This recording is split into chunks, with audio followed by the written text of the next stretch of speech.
Herkese selam olsun efendim. İki de güzel kelam olsun istiyorum çünkü ben çok duygulandım. Dostlarım yine benim için el ele verdiler, kalpler bir olmuş.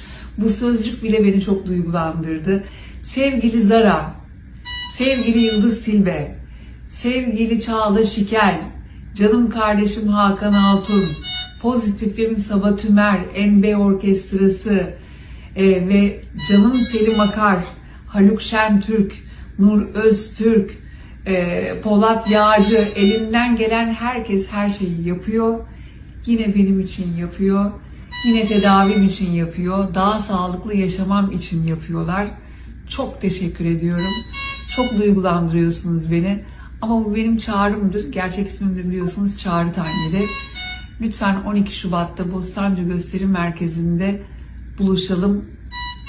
Kalplerimiz gerçekten bir olsun.